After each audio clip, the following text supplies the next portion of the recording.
ഇന്ന് അടിപൊളി സ്നാക്സ് ഇഡ്ഡലി മാവ് വെച്ചിട്ട് ഉണ്ടാക്കാൻ പറ്റിയ ഇഡലി ബോണ്ട ചട്നിയുടെ കൂടെ ചമ്മന്തിയുടെ കൂടെയൊക്കെ കൂട്ടി കഴിക്കാൻ നല്ല ടേസ്റ്റ്. ഉള്ളു നല്ല സോഫ്റ്റ് ആയിരിക്കും, ഇതുപോലെ പുറമെ നല്ല ക്രിസ്പി.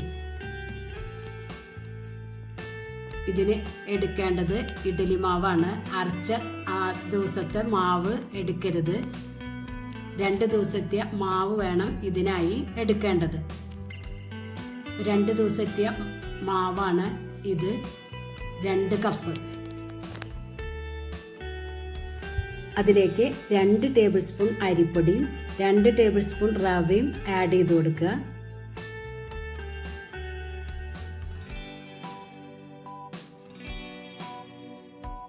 നല്ലവണ്ണം ഇളക്കി യോജിപ്പിക്കുക.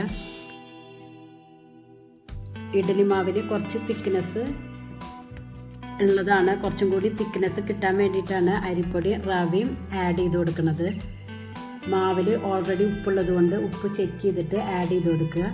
കുറച്ച് ഉപ്പ് ഞാൻ ആഡ് ചെയ്ത് കൊടുക്കുന്നുണ്ട്. എന്നിട്ട് നല്ലവണ്ണം ഇളക്കി 10 മിനിറ്റ് റെസ്റ്റ് ചെയ്യാനായിട്ട് മാറ്റി വയ്ക്കാം. ഒരു പാനിലേക്ക് 2 ടേബിൾ സ്പൂൺ ഓയിൽ ഒഴിക്കുക. അതിലേക്ക് 1/2 ടീസ്പൂൺ കടുകും 1/2 ടീസ്പൂൺ ഉഴുന്നും 1/4 ടീസ്പൂൺ നല്ല ജീരകം,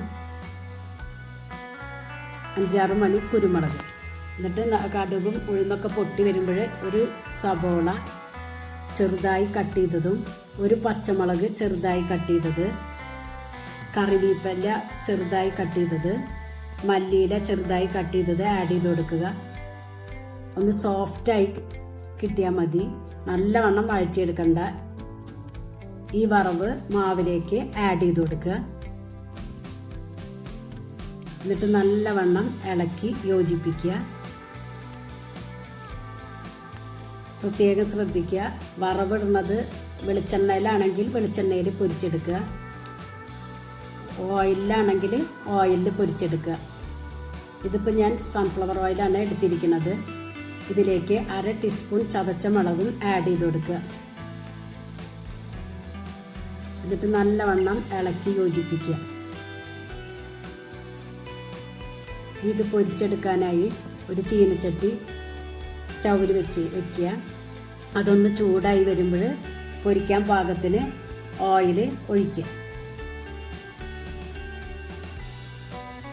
ഇത് ചൂടായി വരുമ്പോൾ സ്പൂണ് വെച്ച് ഇതുപോലെ കുറേശ്ശെ മാവെടുത്തിട്ട് ആഡ് ചെയ്യാം. ഇപ്പോൾ കൈക്കൊണ്ട് വേണമെങ്കിലും നിങ്ങൾക്ക് പക്വടയൊക്കെ ഉണ്ടാക്കില്ലേ, അതേപോലെ ഇട്ട് കൊടുക്കുക. ഞാനിപ്പോൾ സ്പൂൺ വെച്ചിട്ടാണ് ഇട്ട് കൊടുക്കുന്നത്. ഇതൊരു ഭാഗം വെന്ത് കഴിഞ്ഞാൽ മറിച്ചിട്ട് കൊടുക്കുക. ഒരു ഗോൾഡൻ കളറായാൽ കോരിയെടുക്കുക. ഇതുപോലെ ബാക്കിയുള്ള മാവ് നമുക്ക് ഇതുപോലെ ചെയ്തെടുക്കാം. മീഡിയം ഫ്ലെയിമിൽ വേണം വെക്കാൻ.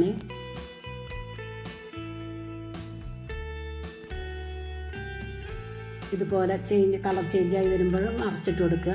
ഒരു ഗോൾഡൻ കളറായി വന്നാൽ കോരിയെടുക്കുക. 4 മണിക്ക് ചായയുടെ കൂടെയൊക്കെ കഴിക്കാൻ അടിപൊളി ടേസ്റ്റാണ് കേട്ടോ. എല്ലാവരുടെ വീട്ടിലും മാവുണ്ടാവില്ല, ഒരു പ്രാവശ്യമെങ്കിലും ഇതുപോലെ ഒന്ന് ട്രൈ ചെയ്ത് നോക്കുക. നിങ്ങൾക്ക് ഈ ചാനൽ ഇഷ്ടമാവുകയാണെങ്കിൽ പ്ലീസ് ഒന്ന് സബ്സ്ക്രൈബ് ചെയ്യുക, ലൈക്ക് ചെയ്യുക, ആ ബെല്ലൈക്കൺ ഒന്ന് അമർത്തുക. അപ്പോൾ ഞാനിടുന്ന ഇതുപോലുള്ള വീഡിയോസ് നിങ്ങൾക്ക് കിട്ടും. Thank you.